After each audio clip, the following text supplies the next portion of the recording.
Hello everyone, welcome back to another session of Analytica. And once again, thanks to those who are participating regularly. I have gone through all the comment section, I have gone through the homework you have done, and that's very encouraging. And I hope you guys are also feeling the enrichment of the content, and directly you are covering one topic. In the last video, we have covered the black money issue. So try to read others' comments as well so that you will get points from them. Okay, so keep it up and keep doing that exercise. Today we will be discussing GS4 2019 paper and last case study we are going to discuss, that is question number 12 today. After this will we have by after this we will finish like we have done by now to 2020 questions and 2019 case studies. We will start from 2018. Okay, so let's discuss the uh, 2019 last question. I will show the question, pause it, and then read it, attempt, and then listen to the video. Okay? So this is the question.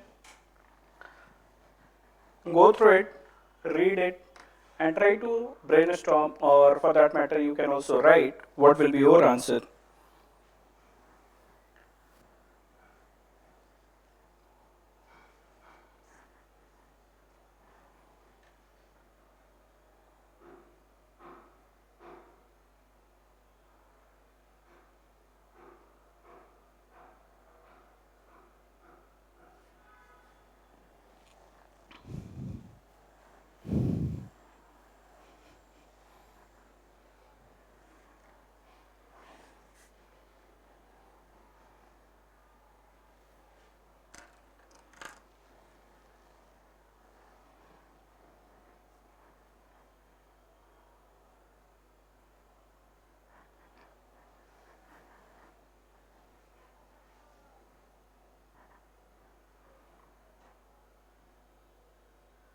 प्रवेश मार कर देना लिखने को.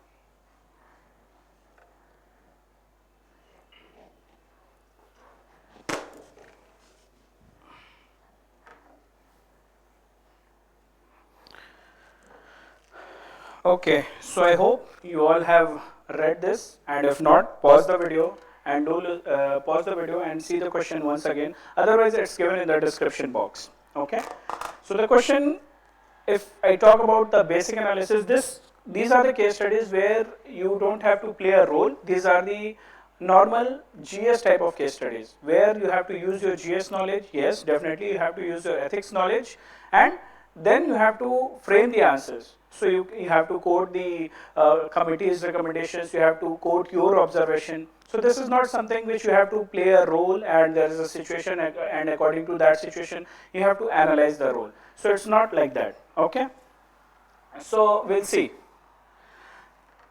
Fixed in this particular question, like on the in this fixed question, in this option, fixed questions are given, fixed options are given, and we have to write down the our analysis or the answer within that framework only. There is no scope to analyze the things from what we think or something which has not been asked. So how will you write the introduction? The introduction in such type of case study will be always, it is saying that we have to suggest institutional measures to address the above three issues. In this question, three issues has been given, and we have to analyze those three issues in a fixed pattern. So how will you introduce your introduction? Introduction should give the context, it should give a build up. For example, here we will mention that civil services in India was called a steel frame of India. Our Sardar Vallabhbhai Patel, he also called it a steel frame of India. But of late, what has happened due to issues like favoritism, nepotism, due to in the last previous case studies of Analytica, in the previous session we have discussed the issue of politicization of bureaucracy. So that is happening, and also collusive corruption, associated nepotism, favoritism, and in general there is a degradation of values. There is a lack of empathy, lack of compassion among the officers who are serving. So there is no sensitivity towards the needs of the weaker section. Yeah, we cannot say that all the officers are like that, but it is happening. So degradation of value is happening, which is leading to these kind of problem. In that context, after giving that this introduction, in this context, we have to discuss we have to analyze the three questions, three issues, and we have to suggest the institutional measures for all the three options. Okay. So let's start with the first issue. First issue is saying that anticipating specific threats to ethical standards and integrity in the civil services. So the question is saying suggest institutional measures to address the above three issues. So we have to suggest institutional measure. For what? For anticipating specific threats to ethical standard and integrity in civil services. Fine.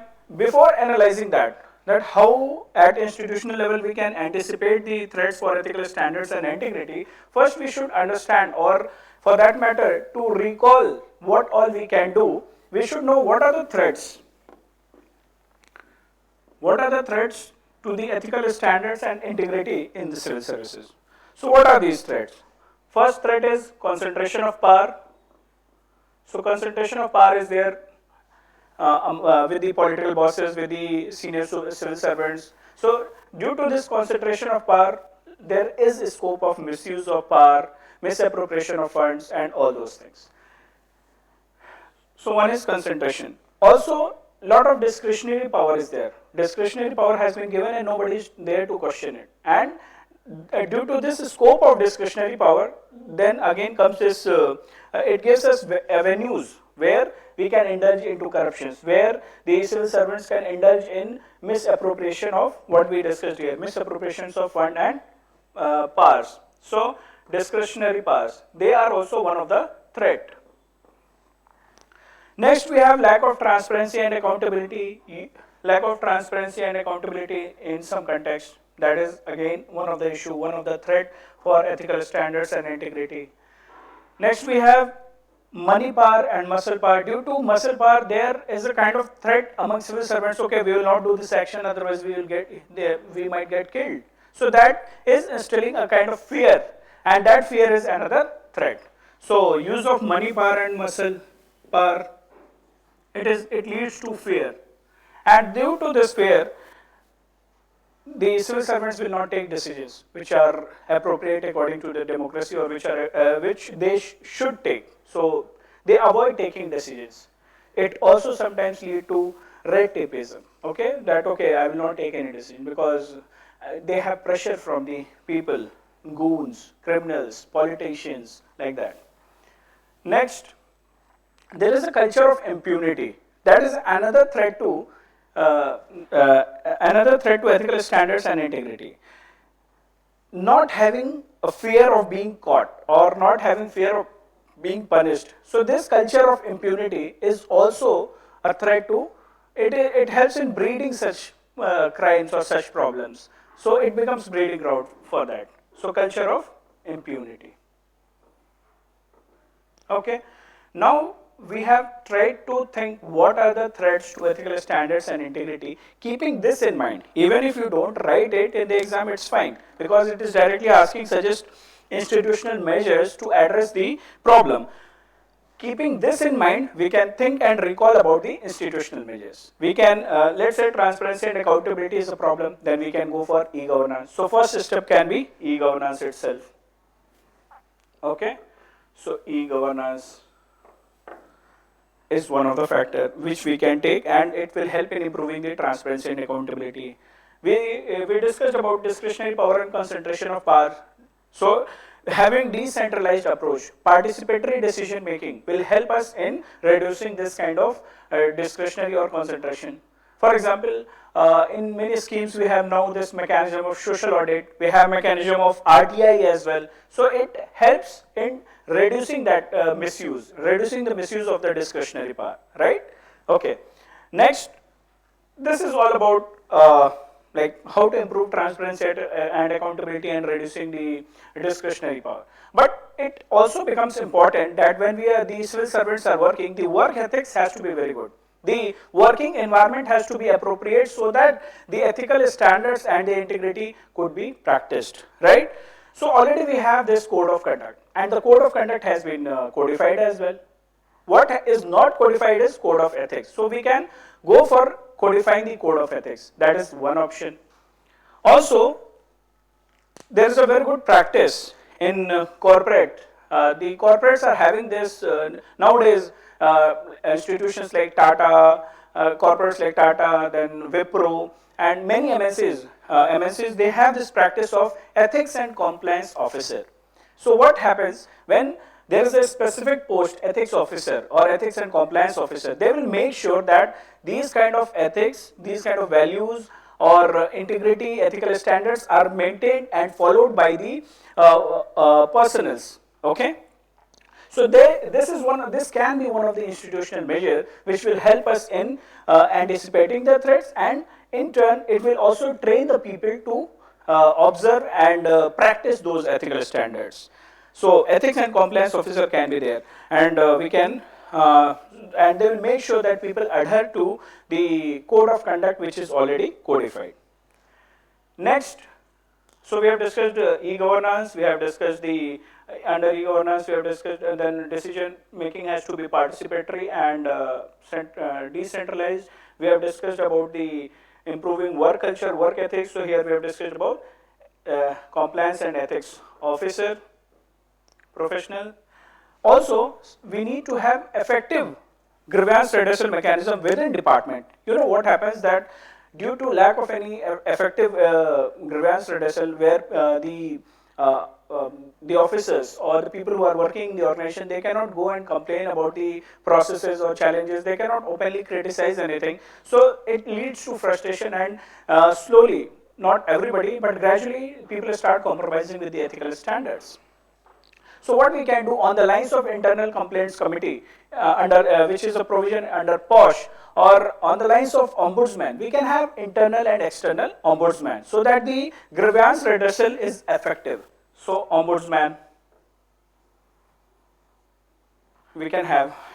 This is okay. So this is it with respect to the first part, that anticipating a specific threat to ethical standards and integrity in the civil services. So this is all we can do, and it is not very. It doesn't encompasses all the steps which can be taken. So I have given you trigger points on which on these lines you can think and recall. On these lines you can think and write your answers. So even if you have any point, do mention in the comment section. There are n number of steps which can be taken. So here we are writing only important things, or we are giving trigger points. Okay. Then we have next issue. The next issue, for that also we have to suggest institutional measures. It is telling that strengthening the ethical competence of civil servants. So how we can institutionally strengthen the ethical competence of the civil servants? Again, for recalling or for thinking, I will advise you that think why ethical competence is weak for the first place. In the first place, why ethical competence is weak? Okay, so let's think about weak ethical competence. Why?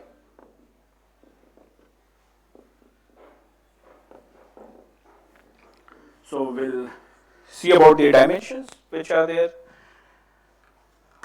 First and foremost thing for this weak ethical competence among civil servants is social conditioning. Because of this social conditioning since childhood, we start practicing these kind of attitude, chalta hai attitude, or there is a tolerance towards corruption, that okay, whatever it is, मेरे को कोई फर्क नहीं पड़ता, okay, it's not related to me, or okay, let my get work done, I hardly bother paying money, or I hardly bother using my influence or using my contacts. So this tolerance towards corruption is one of the threat, or it helps in weakening the ethical competence in the civil servant. So social conditioning is one of the important factor.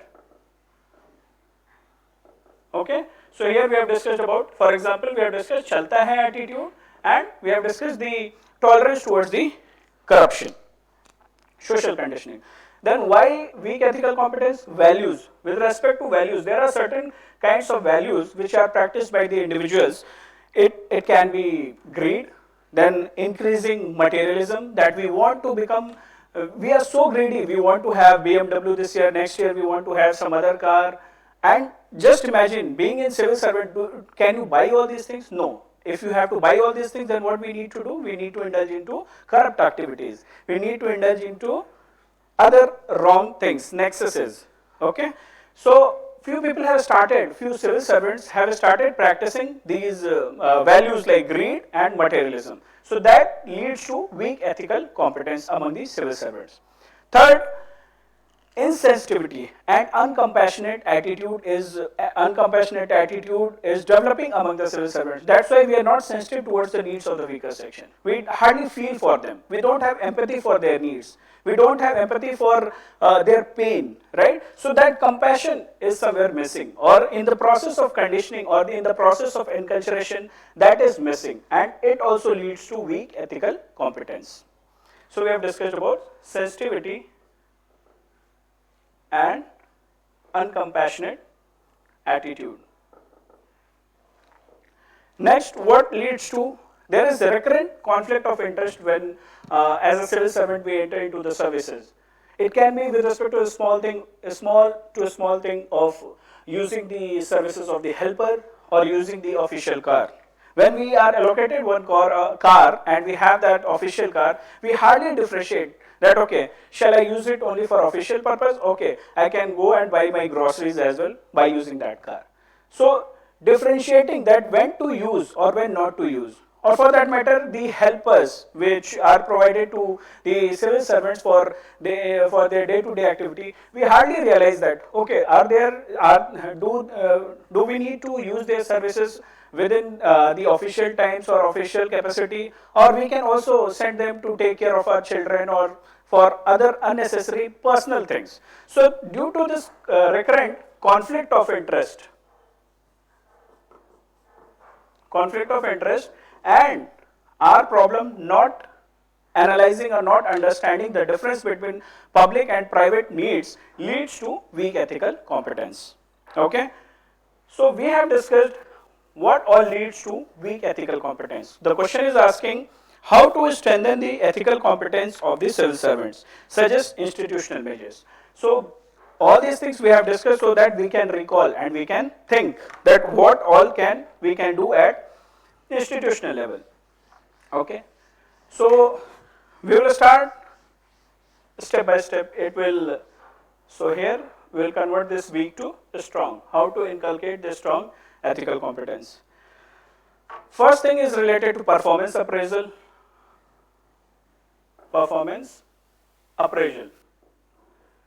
You know, second ARC, Second Administrative Reform Commission in 2009, they have also mentioned that the performance appraisal of the civil servant should be based on the ethical standards, not only what they have done and what they have not done in the previous years.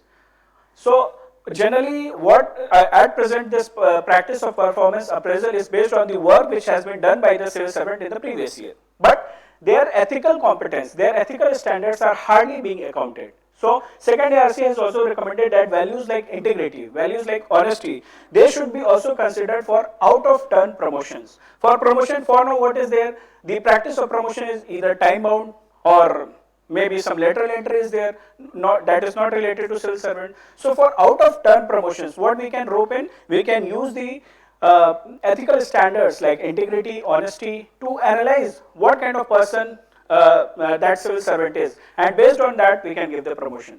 So reforming the performance appraisal is one of the institutional measures which can help in improving the ethical competence, strong ethical competence. Second is with respect to vigilance. So what is happening? At present we have a lot of bodies like CVC, Lokpal. They are there to take care of the vigilance, to punish the civil servants for corrupt practices. And for that we have vigilance that, okay, nobody should get indulged into the this corrupt practices. And for that matter only the bureaucracy, in the civil services, we have this time to time there will be vigilance week or integrity pledge, integrity week, like this, vigilance week will be celebrated. The officials will be made to take pledge that, okay, I will do my work with honesty. So like this, many activities are going on. But do you think only taking pledge or only by celebrating this vigilance week, is it sufficient to check the corrupt practices, or is it sufficient to inculcate this strong ethical competence? No, definitely not. So here again comes the role of what we have discussed in the previous part, the role of ethics and compliance officers. In the corporates, we have this strong practice of ethics and compliance officer. Same practice we can rope in here. So for that, time to time training should be there. We need to evaluate the officers on the basis of their ethical standards. So these things will inculcate the ethical competence among the officers. So we need to do more rather than making people take pledges, right? Next, next is with respect to feedback mechanism. Feedback. You know what happens sometimes? Sometimes the officers, they will have some genuine problems. They will face the genuine hindrances. For example, I have discussed with many of my friends who think that okay, they should do their job, who are there in civil services, of course. They think that they should do their job with sincerity, and they should take time and find the problems in the system. But their bosses, they will always push them, finish the target, finish the target. You know what will happen? When we are pushing them to finish the targets and they will be not able to do it on time, they will start compromising with their ethical standards. They will not look into the quality of the cases. They will not indulge and analyze the cases in depth. So it will lead to weak ethical standards. Then ethical fading will start. Ethical erosion will start. So there should be sufficient feedback mechanism with the officers which they can take, and based on their feedback to analyze what are the general or genuine hindrances which is hindering their performance. Based on their advices, based on their feedback, the necessary reforms can be brought in. We can bring in that necessary reforms. Okay, next step for ethical competence we can to inculcate or to have to strengthen the ethical competence, we can adopt one more practice. So we have this practice of outcome budgeting. We have this practice of procedural audit. Procedural audit is there, outcome audit is there with respect to different schemes. But we don't have this culture of ethics audit. We have social audit, but we don't have ethics audit. So again, the role of ethics and compliance officer can be used to analyze or to do this ethics audit at the level of department, at the ministerial level, so that it will be analyzed that okay, what was the target of that particular department, particular ministry, and what was the code of ethics or code of conduct which was designated to them, and how much they have followed. And based on that ranking or based on those standards, the auditing can be done, and that can be analyzed whether they have weak ethical competence or strong ethical competence. Again, these steps are not exhaustive. These are only trigger points to think you that okay, how you can prioritize and think about your answers. So here we are strictly discussing institutional measures. Okay. So if you have any other point, do mention in the comment section. Okay. So let's come to the last point, that is last question. The question is saying developing administrative process and practices which promote ethical values and integrity in the civil services. Okay, so the question is saying that we have to discuss institutional measures for developing the administrative practices and administrative processes to promote ethical values and integrity in the civil services. Now, after discussing these two questions, let me tell you frankly that when we will sit to write the third point, we will get a lot of repetition. Same grievance redressal, same the issue of having ombudsman or the performance appraisal related things. But we have to tweak our answers, tweak our points in such a manner that it should look different, right? Okay, so how to develop administrative process or practices which can promote ethical values and integrity in the civil services? Again, it is sounding repetitive.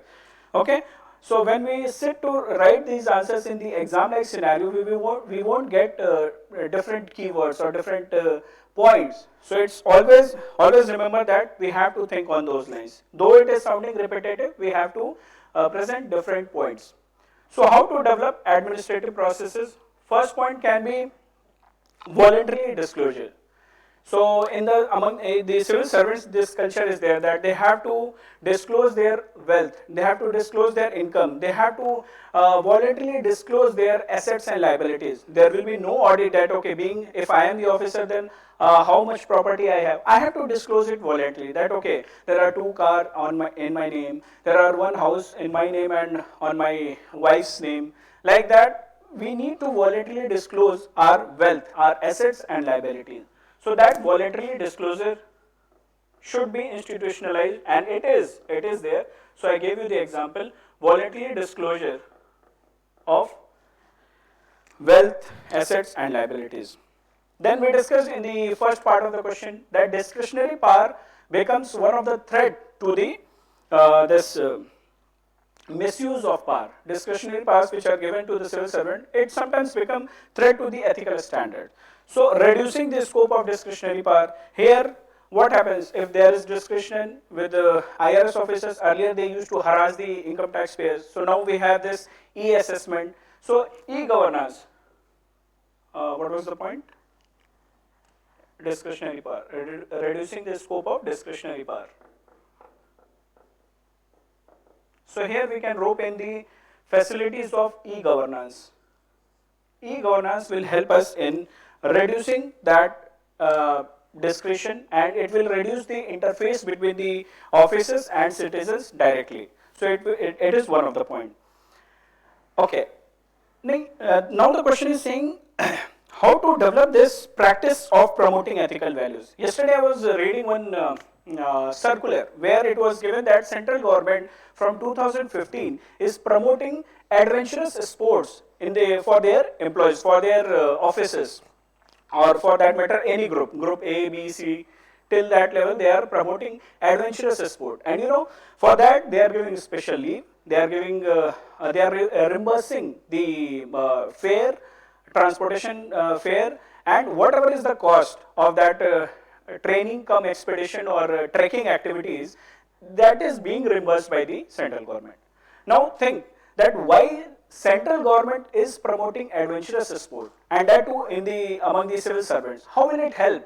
When you go for a trekking activity, we develop a lot of things. We develop how to have that spirit de corps, how to behave in a group, how to take decisions with our team members, right? How to develop endurance, these kind of qualities. Having a team spirit or compassion. Let's say in a team if 10 people are doing this trekking and one person has got hurt, then you will have compassion, you will have that sensitivity towards the pain of that particular person. So this activity, these adventurous sports are helping the civil servant or the officers to develop certain set of qualities, and that's why the central government is promoting that. So steps like that will also help in developing the processes and practices. It is one of the process and practice to promote ethical values and integrity in the civil services. We will be disciplined for our action. So such kind of things also we can write. Adventurous sports. Directly don't write the heading adventurous sport, rather you use it as an example. Okay? Then module based training.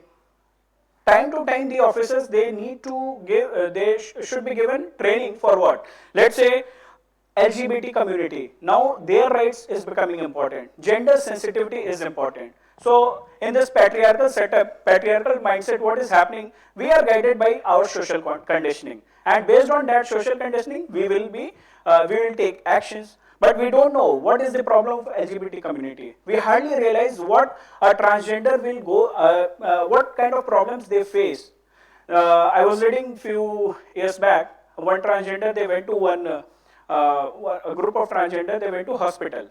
The guard on the gate itself told that, okay, this hospital is not for you. आप लोग का यहाँ इलाज नहीं हो सकता, आप लोग का कुछ नहीं हो सकता. So that is the kind of sensitivity, rather insensitive attitude, approach towards the one section of the community. Then can you think that we will appreciate the needs and the rights of LGBT community? No. So we need to have a module based training of the civil servants. It can be with respect to gender sensitivity, environment sensitivity, ecological ethics, and on the same lines we can have a module based training that is called sensitivity training or ethics training for inculcating such values, integrity, honesty, objectivity, like that. Okay, so that is the 4th point, module based trainings.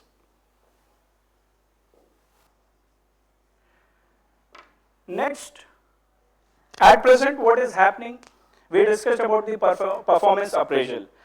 At present, the performance appraisal is analyzing the past, that what a person has done in the last year.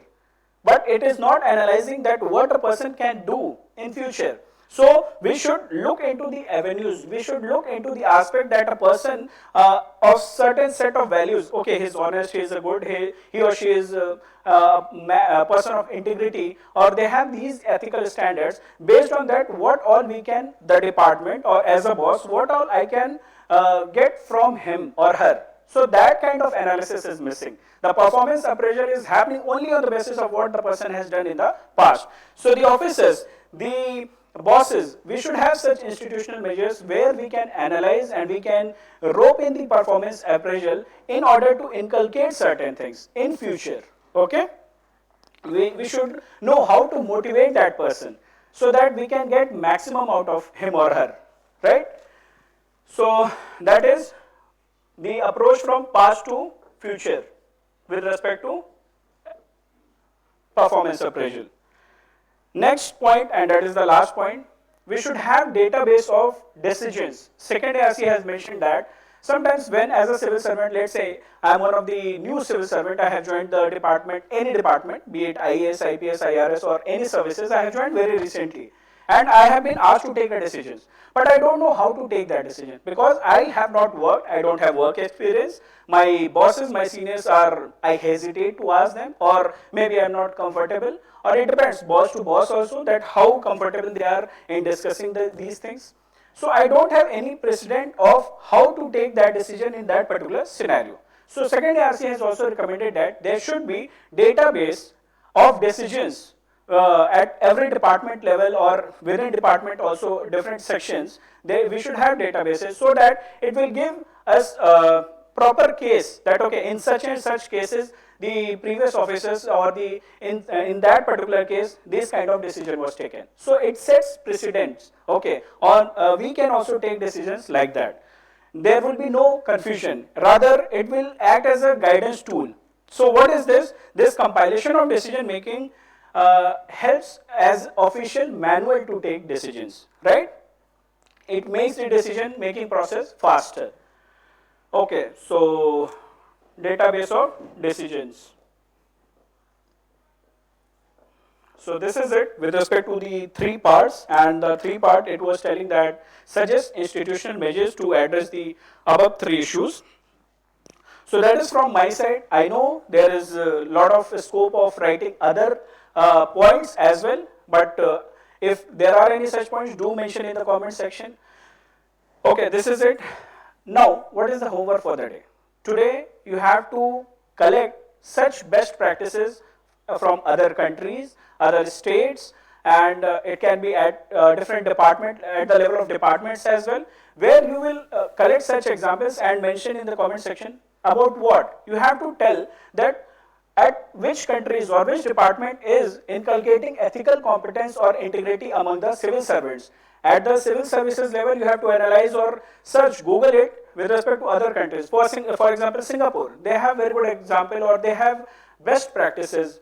So you collect such best practices about the civil services where the values are taking into are being taken into consideration, or how ethics has become important at different level. As I gave you the example that at the level of corporates, this ethics and compliance officers, this is new post which is popping up or it is coming up. Okay, so that is the homework for the day. Thank you and see you in the next video. Next video we will start 2018 paper, and till now we have done 2020 and 2019 case studies. Thank you. Bye bye. Take care.